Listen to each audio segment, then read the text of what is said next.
Welcome back to Unboxing Logistics. I'm Lori Boyer, and I am the host of this podcast here from EasyPost, where we talk about all of the different issues and challenges facing those in the logistics industry. And today, I am really thrilled to have with me, all the way from France, Iskander Sanchez-Rola. Iskander, can you say hi? Hi. You said it perfectly. You said it perfectly. I did? Okay. He's so nice. I'm sure all of my Spanish viewers out there are grimacing. Iskander is joining us today from a company called Gen, which you may have not heard of, but actually is the parent company for a whole bunch of companies you definitely have heard of. And that's because our topic today is all about security. October is Cybersecurity Month, and it is the perfect time for us to talk about the importance of security and making sure your e-commerce sites are secure, making sure for you yourself as a consumer that you are working in a way that's going to make sure you're safe and secure. Iskander, tell us a little bit about your background, where you're from, and who Gen is, and how maybe our community would have heard of those companies. Yeah, so actually, it's like you got it right. So I work for Gen. I'm actually the director of privacy innovation for Gen. And Gen is a global company that is power digital freedom through consumer brands that include things like Norton, Avast, or LifeLock. Probably you heard about them. And actually, for the past decade, my focus has been centered on web privacy in general. That was a passion actually that began since I was a kid and continued with my doctoral research in the same very field. And today I'm here just to share my insights and my experiences in this ever-evolving landscape of online privacy and security. So I'll be happy to answer any question, to discuss anything. Let's go with it. Okay, that sounds awesome. So we have such an opportunity today with Iskander here because he is an expert in terms of privacy. But first I want to go back. You said you've been interested in this since you were a kid. How did that happen? How were you interested in privacy when you were young? Yeah, that's a great question because I don't know how to answer it, to be honest. It's just that even when I was young, so I'm not so young anymore, but when I was social networks existed also. So they were not the things that they are now. They had different names, they are specific, other different features, but they were there. So since the beginning, I was already seeing the problems that like posting things, talking about things could have, and that was already having like impact on my head. Like, okay, this is public, people will see this, people will represent this, and then already even tracking was not the biggest thing because the internet was not huge at that moment either, but already was starting to get into it, right? And people were already discussing these kind of things. So since then, I started thinking about it, and while times passed, I started thinking even more about it, and then seeing how the economy, how the internet growed, and all these privacy risks that they were associated with it. And I thought, like, I want to be there. I want to help people. I want to like help all these people because at the end, like we have to think that privacy is a fundamental right, right? So we should assist individuals in safeguarding their right to privacy. So that was my desire, and that's what I'm working on. I'm very happy doing it. Okay, awesome. I love that so much. I'm just so grateful that there are super smart guys like you out there working to help us figure it out. But before we get started, fully diving into this topic, we like to get to know our guests just a little bit. And so I'm going to ask you a few this or that questions, and you can let us know which you prefer. And of course, as always, community, feel free to let us know and respond on what your thoughts are on these. But, okay, Iskander, question number one, would you rather have a surprise party or would you rather know that you're having a party coming? I will go for the surprise part. The surprise are never bad. So let's go with it. Good. Most people I ask say that they don't want the surprise. They don't like to be caught off guard, but that means you're super fun. I love it. Would you rather play? Let me ask you first. What is your favorite sport? Well, actually, this is unexpected as I'm a European, but I would say American football or football. Oh, Yeah, I would say.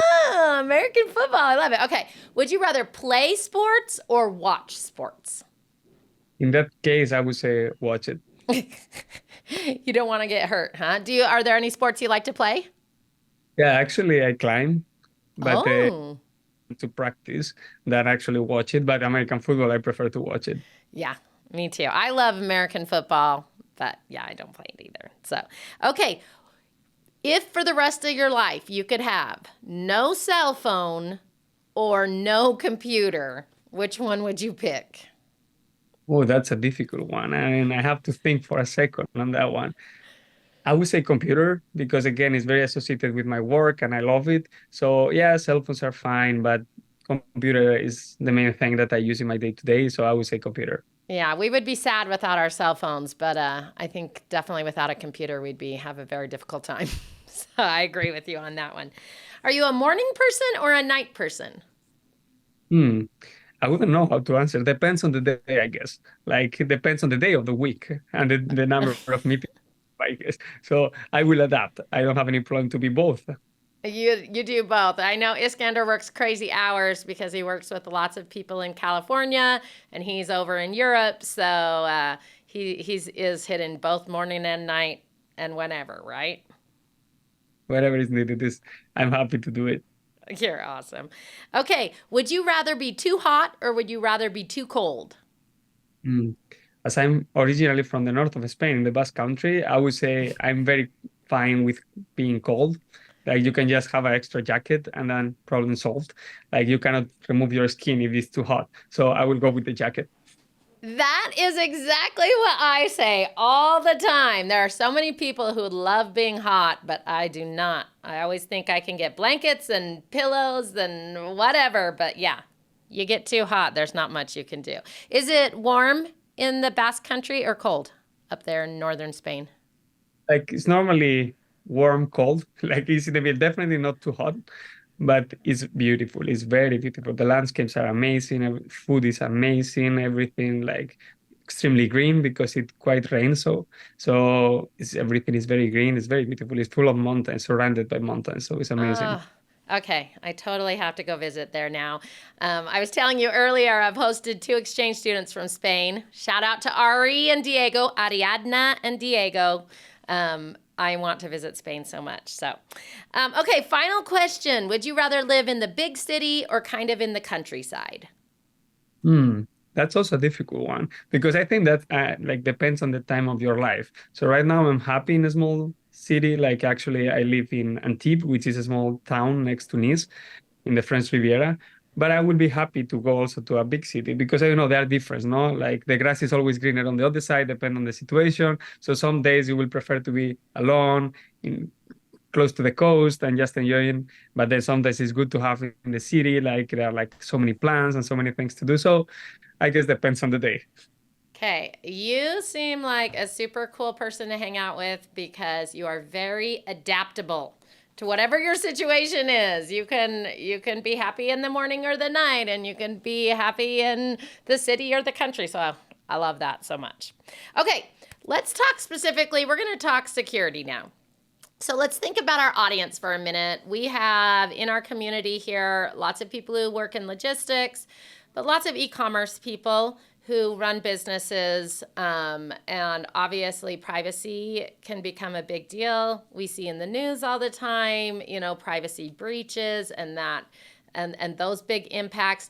What do you feel like are the biggest challenges facing e-commerce businesses when it comes to maybe privacy and security? I think actually one of the main things that happens is that webs are complex. And sometimes even if we think like nowadays a website is a simple thing that is just like a monolithic thing that is there and just one thing, actually is extremely dynamic.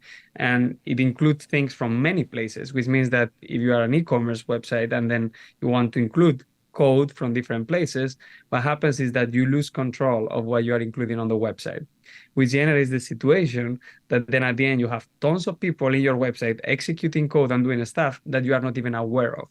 And this could be dangerous. So when you want to care about your privacy and the privacy of your customers, you have to think about this and you have to be like extra careful when you implement your website and when you handle everything, because also e-commerce website handle payments. And this is also important because again, those scripts or all this code that is executed from other people can have access to these kind of things, for example, or even if they are not malicious per se, maybe you are including many. So it's also like some supply chain attack, for example. So they end up having some script that is malicious because one of the scripts that was included there was actually compromised. So even if the main page was never compromised, that script specifically can be compromised. And then they can do an attack like what they are called form jacking, like stealing credit cards, for example, in the payment forms. Okay, what are some of the big differences you see? So you've been around, as you said, 10 years or so. You've loved security and privacy since you were young. What were the kind of attacks happening maybe 10 years ago, and how are those different to what we're maybe seeing today? Or are they the same still? There are some things that are still there, but obviously many things change. Like in the past, I would say, like if we think about the 90s or early 2000s, when you were thinking of a computer, we're just thinking of the operating system. Now you have to think about the operating system also, but also about the browser, because the browser executes many of the things that you do in your day-to-day life, right? So you have to protect against both attacks. Right? In the past, browser was not so important. There were not so many protections. Now it's extremely important because there are many things happening in the browser. And when I say browser, it can be browser on your cell phone, it can be a browser on your computer, it can be whatever, even in a tablet. So this is like the thing that opens the door to the internet. So we have to protect users in those kind of things. So the attacks go there. So we have to also focus on that thing when we are protecting things. Oh, interesting.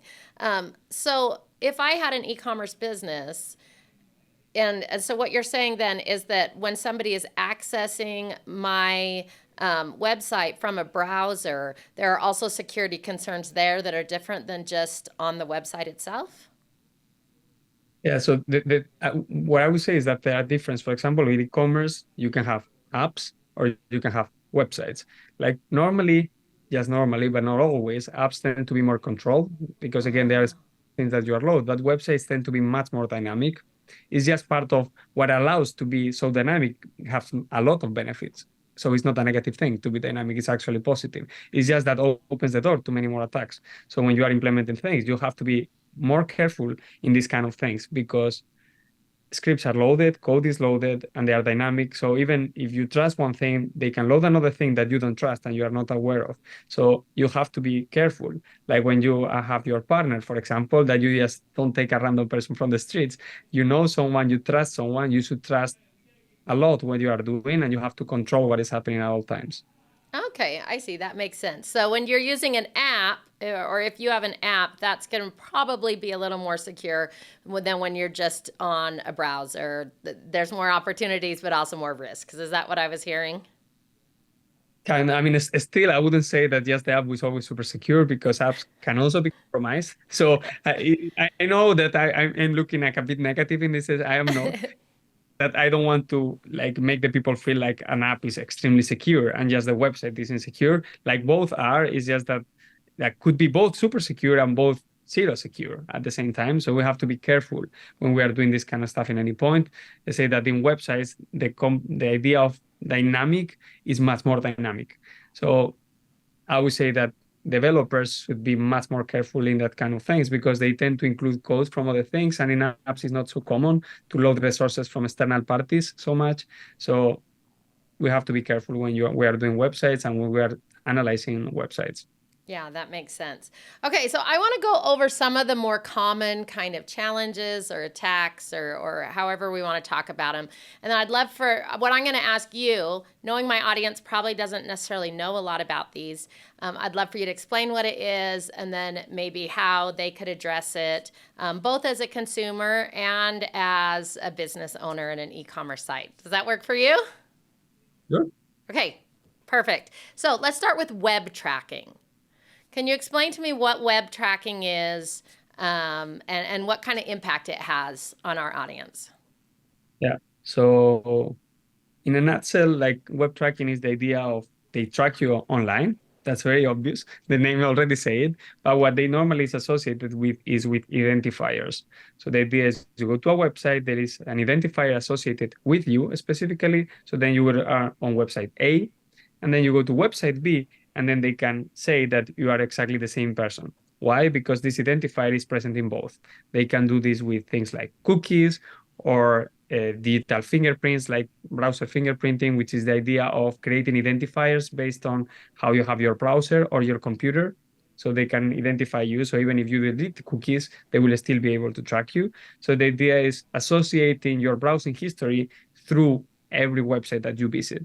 Like, and not only website, but specific actions that you take on websites. For example, you are buying something, or you are searching for something, or you interacted with someone. Like any interaction that you are doing online, the idea of a tracker will be to try to obtain as much information that will be able to understand better who is that person.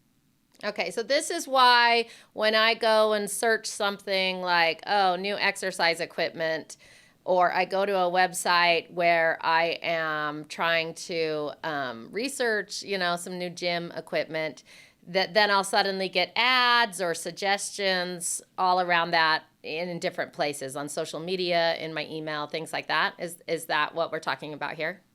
Definitely. Like this is the most visual part of web tracking, like targeted advertisement. This is definitely one of the ones that are visible for a customer. There are things that happen in the background, such as analytics, or sometimes they're data sharing between companies that they are not visual, like like the user will never see them, but they happen. But targeted advertisement is something that you can definitely see that is happening. And definitely that's web tracking. Okay, so what kind of impacts, why should this matter to our audience? Is it a problem? Is it, I don't mind getting those ads. Some people might. Where has this become a challenge and a problem? Yeah, so at the end, from our perspective and the perspective of also myself, is the idea is to allow the users to choose. Like again, we're talking about privacy being a fundamental right. So the idea is we are not explicitly, and I'm not explicitly saying that web tracking is bad, because it's not.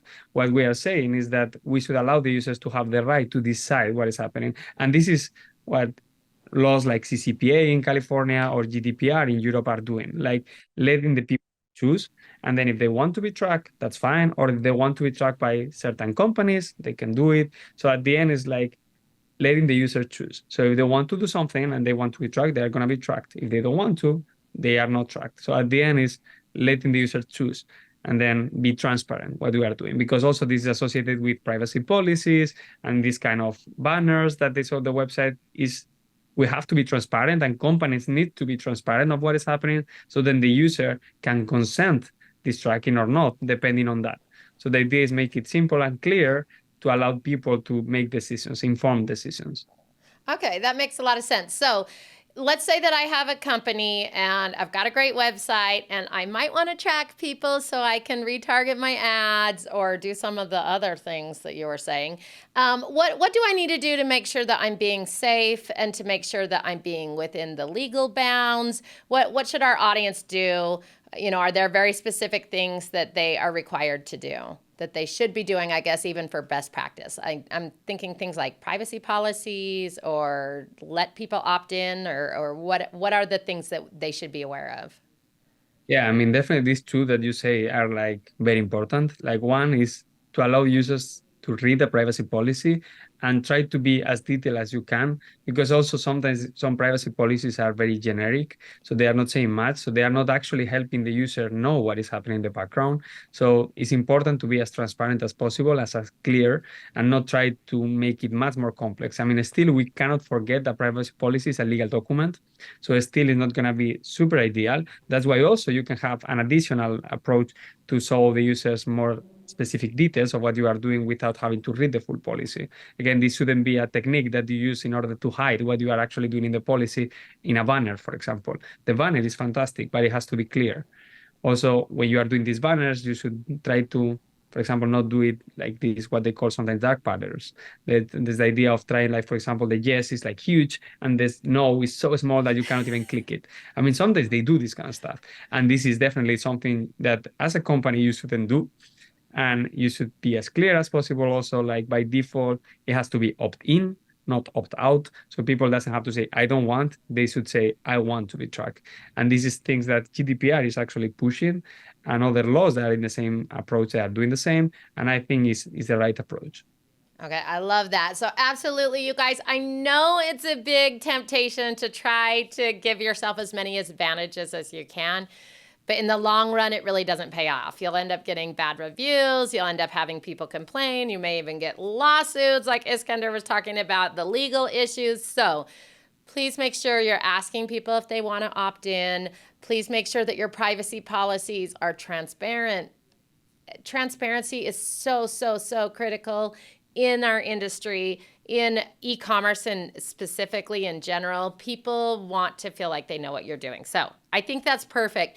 I had some questions about cookies, Iskander. So are cookies inherently a bad thing? Are they a good thing? Just, I guess, when it comes to businesses, do you recommend always asking people if they want to have cookies? Is there a reason that they would maybe never want to? Just tell me more about cookies. And I guess start by explaining what the difference is between a cookie and just general web tracking. Yeah. So actually, the cookie per se is not created. It was not created for web tracking. The cookie was just created to say a settings, let's say. So initially, you could say something like, "Oh, I want my background to be like red." So then the cookie will say background red. So the next time you go to the website, that background will be there. This is one simple one. But there are many things that we actually use cookies for that will always be there, such as login. You log in an email provider, and then you don't want to log every single time that you open an email because you are being redirected to a different page. So what will need to happen is they will need to ask for the login again, and we don't want that. So we need the cookie that will tell you, oh, this is Lori. So the next time, this it will not happen. Or also when you are buying in an e-commerce website and then you have to put products in a cart, you need a cookie because the next time you go there, your products will still be in the cart and you will not need to put it again. So cookies per se are not bad. They are used for all these things and they will still be used for all things. There is a problem that happens is that we sometimes associate cookies as a general thing, and there are different types of cookies. So there are cookies that are considered first parties, which are the website itself is creating these cookies for these cases that I was just explaining. And there are what they are called third-party cookies, that are cookies that are created by third parties, as the name says. And these are the ones that normally, not always, but normally are used for these identifiers that we were talking before to track people around. So we have to really know that there are two different types of cookies. And when we are talking about cookies, and normally the people talk about cookies and tracking, they tend to talk about third-party cookies, not first-party. So third-party cookies are part of the web tracking. Don't need to, but generally they are. They can be. So generally, though, a general cookie is kind of remembering all the settings and everything in the website. Web tracking itself kind of follows you from all over the web, wherever you go. Am I making it really simple, but kind of right? Yeah, it's kind of. I mean, I would like to clarify one thing that we can just like talk about it, because the thing is that I was saying in this first party and third party, but I was not saying one thing that I would say now, which is they are what we were calling also cookie ghostwriting. So it's like ghostwriters when someone writes the book of someone else in the name of that person. This happens with cookies too. And normally when they do this, they tend to do it with first parties. So the idea is this is a new tracking approach actually that relates to cookies that are set for a party, let's imagine the website, but then are actually written and created and controlled by a script that can be loaded from an advertiser, for example. So in this schema that I was saying before, saying third parties are tracking, first parties may not, is not fully true. Because right now, in order to avoid this, third parties are tracking, so they block third parties, some browsers, for example, then they create them as first parties so that they look legit. And they think that they cannot delete them because they're first parties, but in reality are also trackers. So it's, as you see, it's like it's very complex, and there is like this intricate connections between these kind of things. So it's not an easy task. Also, that's why I know that it's not easy even for websites to handle this. That's when have to be like people that try to help and understand this process the best possible. Yeah. So cookie ghostwriting, then, is there a way that maybe somebody could be, could it impact your e-commerce website without you knowing? Yeah, I mean, sometimes it's complex to detect these kind of situations because, as I was saying before, there is this intricate network of connections between tracking actors. that exchange information between each other and actually include each other in websites. And sometimes this happens without even the web page owner knowing anything. Like they are not aware that this is happening. This is what I was saying at the beginning, this thing of dynamic, right? So as it's dynamic, the thing that they can do is like this tracker is in this website and he has some kind of deal or agreement with another tracker. And we say, when I'm in this website, you will be in this website too. And you will do the same in the website that you are and I'm not. So these kind of things happen. And this happens many times without the owner knowing that this is happening. They are not aware that it's happening. So if we have somebody listening right now and they're wondering if this is happening to them, what do you recommend that businesses specifically do to make sure that their websites are secure, that they have, that they're not having maybe cookie ghostwriting taking place that they're unaware of? Yeah.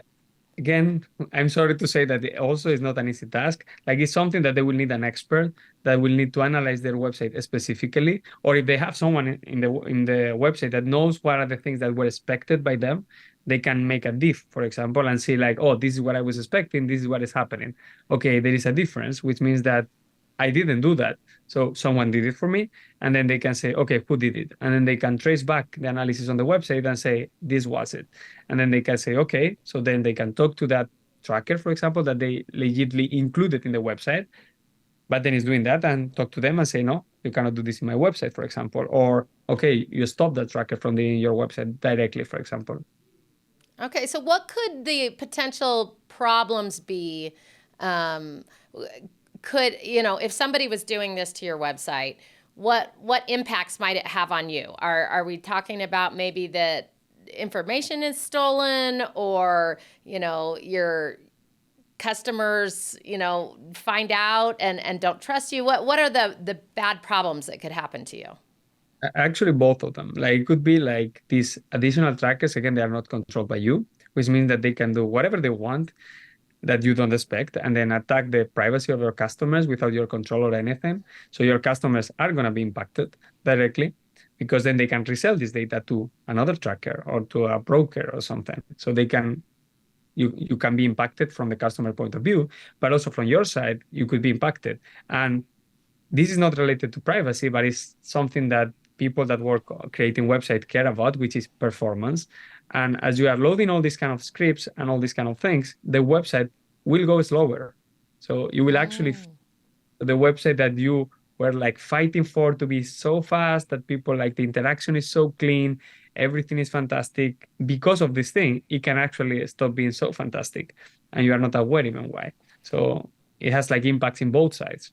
That's great. So that was my next question, was how can we maybe be aware? Are there any signs or symptoms that something might be going on? And so it sounds like one of those could be that if your website is suddenly not performing as well. Are there any other signs that people could be on the lookout for?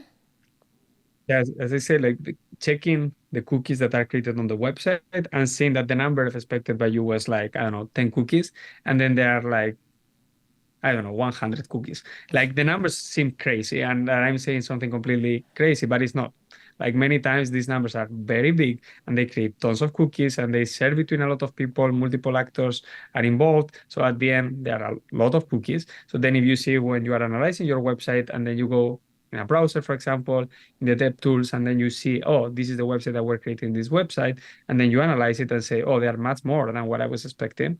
Then you can see, okay, this is not the expected thing. And that's more from the side of the website because the customer doesn't know which are the ones expected by the user, though they can also do it. Why? And we go back to the thing that we were saying before, which are banners. So if you allow the user to say, I don't want to be tracked, and they reject everything, but then they analyze the website, what happens, and there is full of tracking, then they will say, okay, there are two options. Like they didn't do anything, they didn't like fulfill the promise, or actually they are ghost trackers that they were actually included and they were doing it without the knowledge of the website itself. And again, we have to be careful because sometimes, depending on the laws, the website can still be liable for this because it's his duty to be sure that the website is following all the rules. So not being able to do it also can have legal repercussions that website developers have to think of. Okay, so how often do you recommend that companies go in and check? Should they be going in each week and kind of looking at their website, looking at the code, having somebody, is it once a quarter? How often would you recommend that people are monitoring this?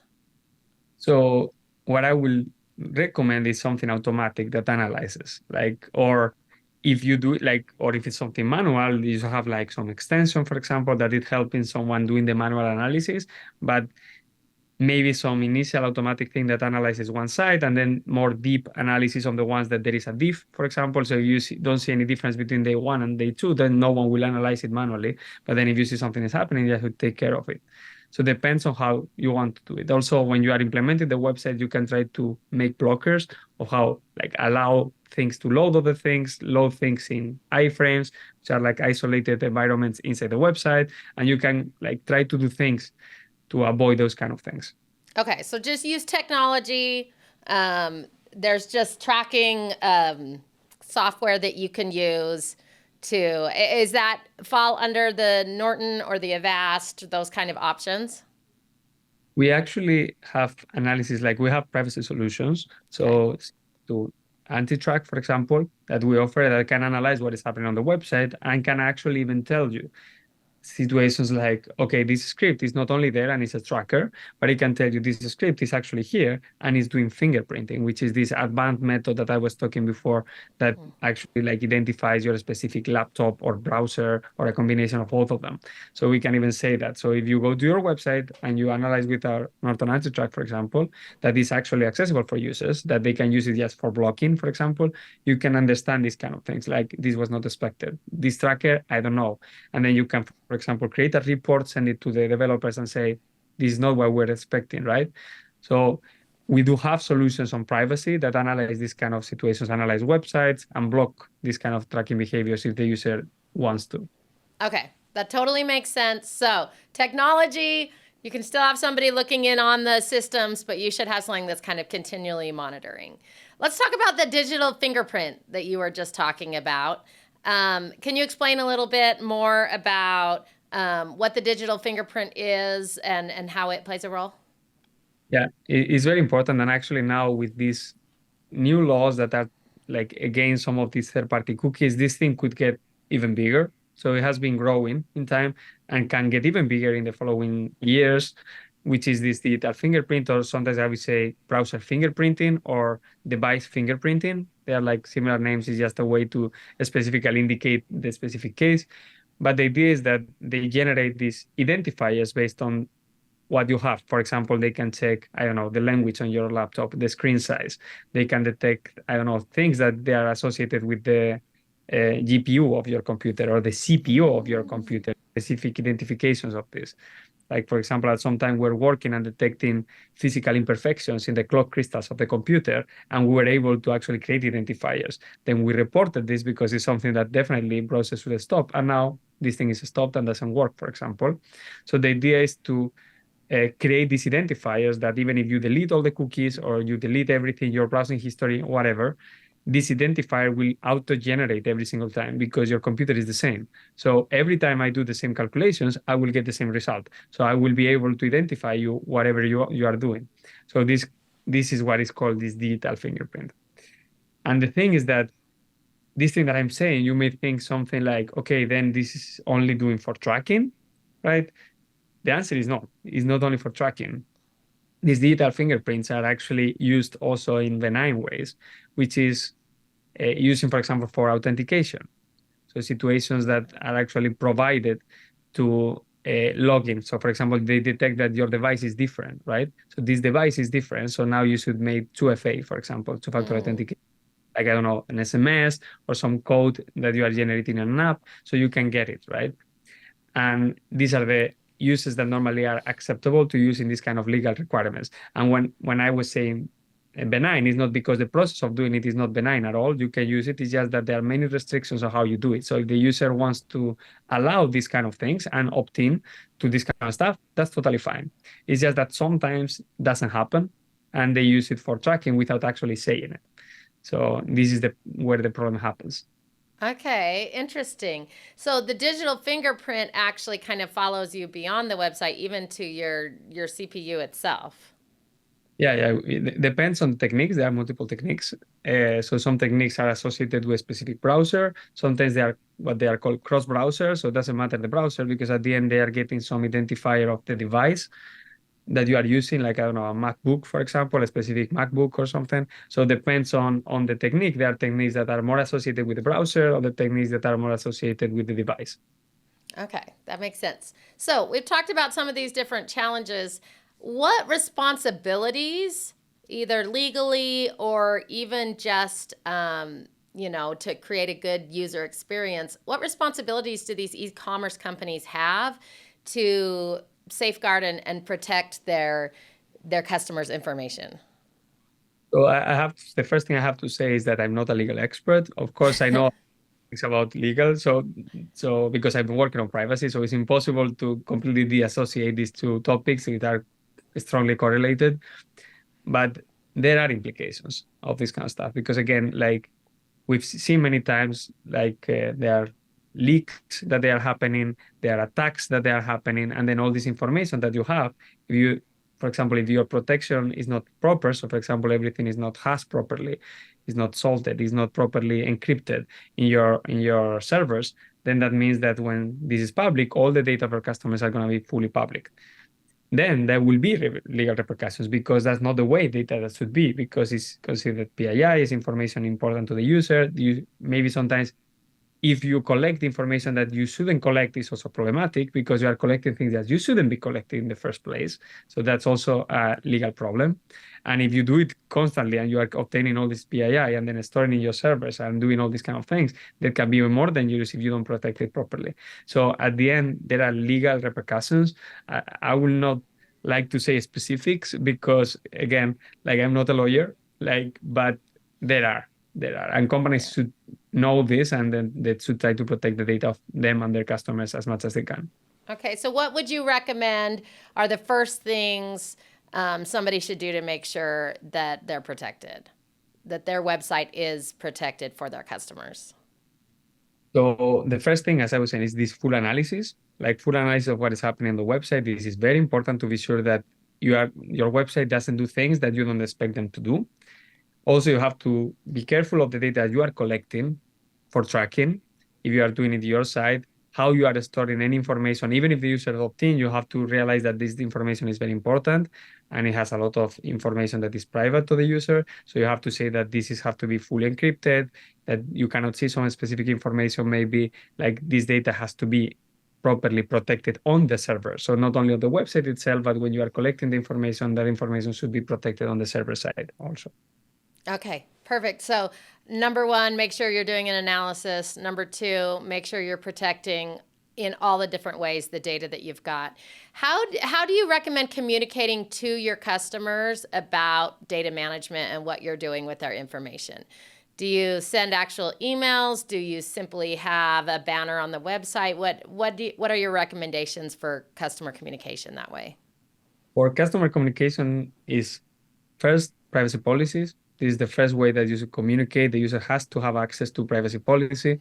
Banners are fantastic, again, because they simplify it. Banners are not legal documents.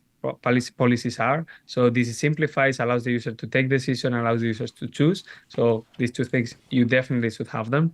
But also, if you having a specific information, including an email, for example, could be nice. Because again, now legally you have the requirements. If there is some kind of leak of any data, you have to inform the user that this happened. You cannot just not say anything and then expect like no one will hear, and at the future they will realize this information need to be like informed. The people should be informed through an email or through any way that you can contact your customers. So you should have also in your head that if something happens, you should inform your customers at all times.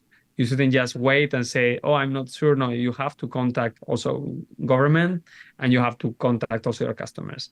How do you recommend balancing, um, you know, working as hard as you can and doing everything you can in your e-commerce site to be successful, and making sure that your customers' data is private and secure? How do you recommend e-commerce companies kind of balance that out to make sure they're still being profitable and still being able to get information that they want and would be helpful for them, but also making sure that they're aligning with proper security processes.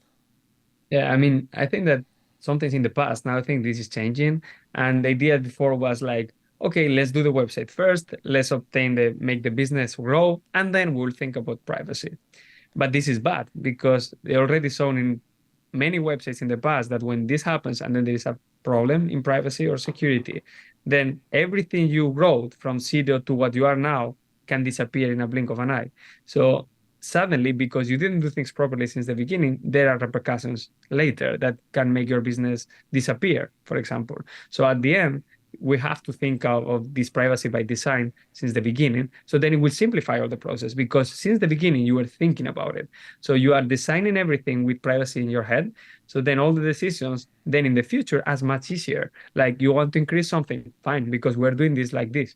So it allows like future updates much more easy than if you didn't do anything since the beginning and now you have to do everything. Like your website is already up, everything's already designed. How I change it is a nightmare. But if you start at the beginning, then changing and updating things is much easier.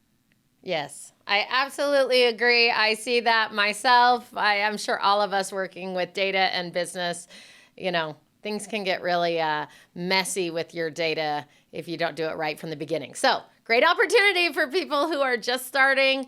Please make sure you're being super transparent, that you're putting everything into place right from the beginning, and that's going to create an awesome future.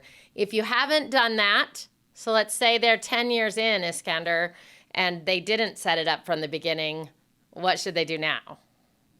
The first thing, don't postpone it. Like if you are hearing this podcast right now and you are hearing me saying this, don't say, I will do it in a week, I will do it in a month, I will do it in a year, next fiscal year, I will do it. No, yes, decide that you have to do it right now. Start like analyzing your website, checking your policies, updating, talking with lawyers, talking with engineers that will help you to improve it. Like, don't postpone it. That's my thing. Because every time you postpone it, it's even worse every year because every time it's more complex. So yes, don't postpone it. If you are hearing this right now, go for it. Call whoever you need to call and start moving. I love it. I feel like you're calling me out because I'm the kind of person who's like, oh, I'll deal with that later. Don't deal with it later. Deal with it now. Later, it's just going to be a bigger problem. Okay, I love that discussion on e-commerce. I actually want to hear a little bit from the consumer side. I'm a consumer. I'm a mom. I have 7 kids. I shop online like a crazy person. I love doing everything e-commerce based. All of our community out there, you love me. You should probably want to track me because I like to do everything online. What are recommendations for me to be safe? Do you accept cookies when you go to websites? Any recommendations you have for me as a consumer? Yeah, I mean, I would say I'm not the average customer or the average person. So I will not say the things I do because probably I will gonna be difficult to replicate. Though the idea that we do, for example, in our companies like Norton, for example, is try to help simplify all this process. So it's very complex. There are many things that happen. People are not aware of what is happening. So what we are trying to do is try to simplify and give them like top-notch solutions that actually take into account all of these things that we're saying, like fingerprinting, even digital fingerprint theft, because it's another important thing, or things like tracking in general, and all the ghosted cookies and all this kind of thing that we're talking. And we simplified. You just, for example, install an extension like such as Norton Anti-Track or Avast Anti-Track, and solutions that will actually help the user, and just installing an extension will allow you to do it. There is a problem that sometimes is associated with this that people will say, which is, oh, every time I use one of those, it breaks website. They don't work properly. I don't like it. I end up disabling them. This is also something important that us, for example, as a company, know. So, for example, when we do our solutions, we want to offer these top-notch solutions that will protect the tracking, but at the same time doesn't break websites because it's very important. Because if you get something you end up disabling, you lose all the privacy. So you need to have both things and design things with this thing in your head. So we have this kind of solutions such as anti-track. Now we are closely releasing new products in the future of these same topics. So we have to think of all the ways that the privacy of the users can be protected. And we are going to give simple solutions to our customers to have these kind of things. Okay, so I should consider having an extension, downloading an extension or something to help with anti-tracking specifically. Yeah, I think definitely it's a thing. Like if you care about your privacy and then you want to protect these kind of situations, again, you also have the option of disabling it if you want to a specific tracking to happen. But by default, you have the option to stop this kind of tracking behaviors if you have not decided to do this. Like the website can also say you, oh, I want to do this kind of stuff. Maybe you will disable it for us. And then if you say, yeah, I agree, then you can disable it. Very simple. Like it's not complex at all. We are not making it anything complex to their customers. If they want to do something, they are free to do whatever they want. We are just giving them the tools to be able to offer them these solutions. Okay. So what about cookies? I know I go on websites and it asks me if I want the cookies. And like half the time I say yes, and half the time I say no because I don't really know what I'm supposed to do. As a consumer, is it safe for me to accept cookies? Is that fine? If you trust the website, and again, you are having the option or you have the choice to say yes or no, then if you want some specific products from this website to be recommended or the things that you are here recommended in other places, then you can say yes, for example. If you don't want to, and then you are like, okay, what I want to do is I want to be fully private. I don't want these companies to know something, then you can say no. Also, like solutions that they exist in the market that they can control these kind of behaviors also. Like you can Okay. block this automatically also.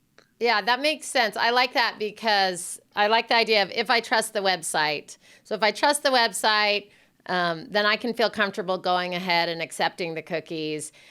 For those of you who have websites, again, that means making sure you're super transparent, that your privacy policies are there, that you are asking for opting in options, all of that, because that's what's going to help us create that trust. Iskander, so we are out of time, but I have loved chatting with you today. Before we go, I want to hear, so if somebody is watching today, and let's say they've got a website, they've got an e-commerce site, they're killing it, they've been, business is good. What are one or two things you would recommend that they do today as soon as they get off, as soon as they finish listening to the podcast? What would you recommend that they do to try to make sure that their security is a little bit better than it was before they listened? So the first thing, talk with their designers, because sometimes it may seem obvious, but sometimes it's not so obvious. Sometimes are like a split. They are different, completely different teams that they don't talk to each other. So make your teams talk. Like, Okay. and when I say teams are developers, designers, lawyers, like all the team have to be together because otherwise it's like a football team. Like it's not an individual sport. And this is not an individual sport either. Like creating a website is a thing that is done by multiple people. So these people cannot be separated by walls that they don't see what the other are doing. So the first thing that you have to make is these people talk to each other and try to find the place that they can improve things together. Because if the lawyer is in one side and the developer is in the other side, then things are not going to happen. So you have to make them talk and decide and improve things. Okay, I love that, Iskander. That's like I love the idea. Security is not an individual effort. It's a team sport. Security is something everyone needs to work on together. That was super cool line from you. So as soon as you're done listening, set up a meeting. That's your action item here today. Set up a meeting for the right people to get in the same room and create a strategy around your security and make sure that you're being visible and see where you can improve it.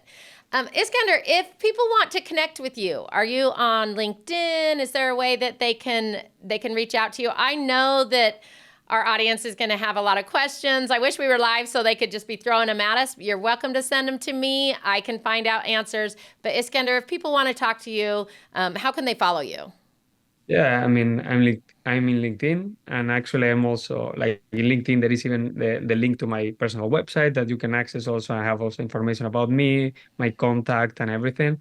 So yeah, I mean, if there is something that I can help with, like I will be happy to like try to help as much as I can. Perfect. Thank you so much. So we'll include that link. Look in the show notes in the description there, and you'll be able to see where you can reach out and ask these questions to Iskander. I really appreciate this is an area I'm not an expert in, obviously. And so it has been really enlightening, and I've learned a ton. So thank you for being here today. Thank you very much. It was very nice talking with you, and I hope I was able to help and then clarify many of the points that this doubt that people were having. So thank you very much for that. I love it. Thank you so much. And we will see you all next time. And have a great day.